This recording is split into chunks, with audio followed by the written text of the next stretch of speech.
Greetings nerdy list aficionados and welcome back to Top 10 Nerd. Today we're looking once more at heroes killing friends. That's right, a part 2. There's just so much death to go around. I'm Sasha and these are the top 10 superheroes who killed their friends part 2. Shout out to commenters who left their faves on part 1. Some made it here into part 2. You guys stay tuned to see which. Number 10. Robin kills Nightwing. This comes to us from the Injustice universe, initially simply viewed as a tie-in comic for the fighting game. The Injustice comic would balloon into one of the most well-received alternate universe comics out there. In it, many of the relationships would start off following the same vein as the main verse, and this included Dick and Damian, or Ian, are we calling him that now? Please no. They had a firmly established brother dynamic. Damian looked up to Dick and cared for him deeply, but had quite the temper and at times had to fight against his upbringing with the League of Assassins, which could cause him to reactively go for killing blows, even in situations where he was just being teased. So it was then in a fight's aftermath, when he grew annoyed with Dick, he threw his weapon right at essentially the human kill switch nerve cluster on his spine, a move he had tried to do while Dick was annoying him earlier in the comic, only to be stopped by Batman. This time in the chaos there was no one to stop him, and not only did it hit him, but he fell backwards and hit his head on a rock, dead instantly. Damian was of course horrified. He'd killed his brother, the one person to consistently treat him normally. It set a ridge between him and Bruce that was never fully rectified. Damian would take up Nightwing's mantle to honor him. Number 9. Reed Richards kills the Illuminati. This occurs on another Earth, Earth 231, where things began to progress towards the forming of the Illuminati, a secret cabal determined to halt tragedies and catastrophes before they happen. Not in a precog way, but in a we used common sense and are being proactive. These things are gonna cause issues kind of way. Like, sometimes you can predict things. However, in this universe, one of the things Reed felt was going to be a problem was the Illuminati itself. So he killed them at their first meeting to ensure they didn't do any irreparable damage to the world.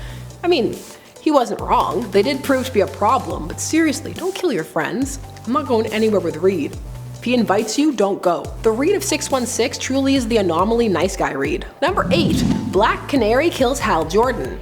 Here we're going to be looking at Deceased, the DC zombieverse that just saw a pun and went for it. Here the zombie apocalypse is a techno-organic virus type deal, and it started when Cyborg is kidnapped by Darkseid, who wants to use him to complete the anti-life equation, but in the process he ends up creating this horrible virus. Many heroes are taken out early on, and one of those is Hal Jordan, cause, wait for it, one of the ways the virus is spread is through phones. So Hal is on a camping trip with Ollie and Dina when he pieces out from Ollie's incessant mockery to the tent to check his phone, which makes him go full Green Lantern zombie. Ollie is all, oh no my friend, look how they massacred my boy. But Black Canary is full on aim for the head and takes him out right away with a sonic scream. So she ends up being selected to become the new Green Lantern. Sassy move ring. Very sassy. Number 7. Blue Beetle kills Booster Gold. This is Ted Kord Blue Beetle. There have been 3. DC has been running a series of dark multiverse comics since introducing it as a concept. The dark multiverse is this realm of negative universes, because never forget, negative numbers are bad and they should feel bad. And in these universes, the worst events you could think of occur. So they have used this as an opportunity to rehash iconic stories with a dark twist.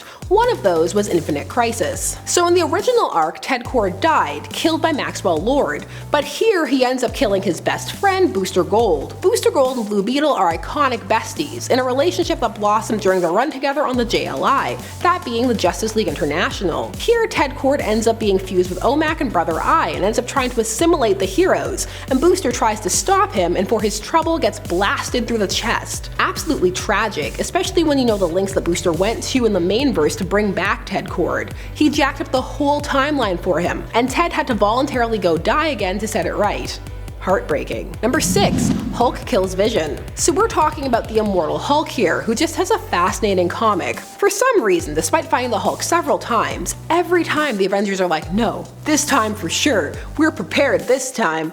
But the immortal Hulk is an intelligent Hulk, not one blindly driven by rage, and Vision forgets that and pays dearly for it. The Hulk crushed him, right in the head on its gem, his most vulnerable spot. When you're dealing with a synthzoid though, it's never really the end, is it? But still, it's not the most fun. Dying is never fun, I assume. I mean, I wouldn't know, maybe. How many lives in am I? This death was widely speculated about because, well, Immortal Hulk was a comic people were reading, and you gotta get them clicks. Number 5. The Batman Who Laughs kills Superman. The dark multiverse was fully brought to the forefront with the Dark Knight's Metal event, which featured evil Batman from across the dark multiverse. The break breakout Batman from this event was without a doubt the Batman who laughs, a Jokerized Batman. This Batman had snapped, killing the Joker after the Joker had been using his knowledge of Bruce's backstory to torture children and attempt to turn them into little Jokerized Batmans all his own.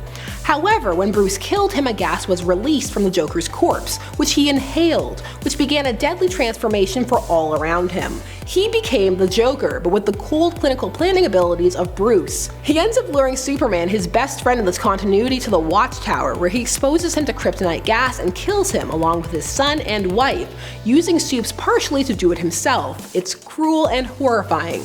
Also, Batman has a green-lined cape in this scene, which is everything. Number 4. Injustice Superman kills Lois.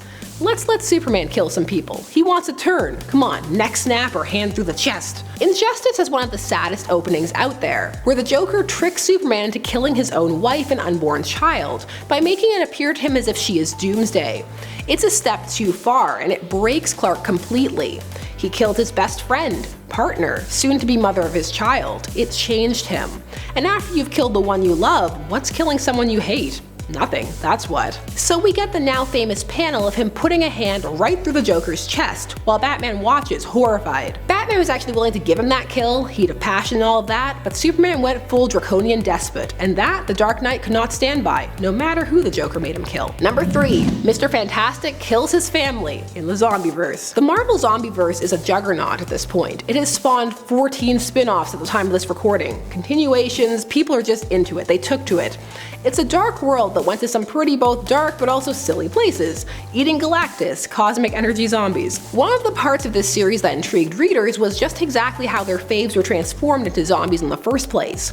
And in the case of the Fantastic Four, we have Reed to thank. The Fantastic Four were already traumatized by zombies at this point, as the She-Hulk had killed their children and ate them. However, instead of being put off the zombie infection by this, Reed found himself fascinated by it. Maybe it was a way to cope, I don't know, it's Reed so probably not. He decided that the virus was a form of evolution and something to be embraced, so he infected his family, but not himself, without their consent. As they transformed, they attacked him, transforming him as well, which he loved. Come on now, turn yourself first. Reed is Reed. Reed, making your family undead? Not cool. Divorce worthy. Number 2. Captain Marvel and Thor. She beheads him. Captain Marvel had a dark arc in late 2019 where she became evil. It was a bit of a marketing ploy to play into fan curiosity and boost sales, and it did briefly, but they then dropped. But it's fine, they'll just relaunch her comic again for like the 30th time. So the build-up in this event was that Carol was going to kill an Avenger, but which one? Although the real reaction should have been, again, because let's be honest, she killed Tony. The only reason it's beaten into a coma is because it's Tony, and he was able to upload himself into another body later. Anybody else would have been dead. Captain America number 12 gave the world an epic showdown between Thor and Captain Marvel, and don't kid yourself, this was a strategic choice for horizontal brand synergy. For years, Thor has in the comic verse been stronger than Carol, unless she was binary, then you can make an argument. But in the MCU, she was introduced as the strongest Avenger, which ruffled some feathers, and then people acted like that was odd at best, or at worst that you were a bad person for daring to think otherwise. So with her beating and killing him in the comic verse, now Marvel has a nuh-uh, see she is stronger. Also now we can relaunch Thor and get back his status quo and get rid of his cool metal arm and give him both eyes back. I'm sad now. Thor and Carol were friends and teammates, more in the past than the present, but she was better friends with everyone except maybe Jessica Drew in the past, so that's not saying much. And number 1. Wally West, Heroes in Crisis. Wally West has had quite the journey when it comes to DC and continuity, since the New 52 reboot and really since they decided to bring Barry back to life. He's been erased from existence, brought back, recently gotten to sit in Batman's favorite omniscience chair, but he also was made into a murderer by Tom King. So Heroes in Crisis was a plot that revolved around Sanctuary, a farmhouse where heroes and villains could go to get therapy from AI robots. Just one robot really. And also you were judged hard if you didn't go, because the comic had like a better help thesis, like it's a checkup for your mind. Anyways, continuity got weird there, and Wally ended up not only becoming aware of the family that he had lost, his wife and kids, because of gratuitous reboots, but he read everybody else's files and saw how much they were struggling. Although I like to pretend that he got to the tape of Hal saying he didn't even know what Will was and it was just so out of character that he just snapped. For he did indeed snap and kill his friends and then a future version of himself to cover up the crime, so premeditated. The goal of this mini was interesting, heroes and villains tackling mental health. Mileage varies about the execution, it's very up and down. So those were 10 more times that superheroes killed their friends. Let me know if you feel we missed any down below. I'm Sasha and thanks so much for watching Top 10 Nerd. Please don't forget to like, share, comment, and subscribe and hit that bell notification so that you never miss a vid. See you again soon. Bye.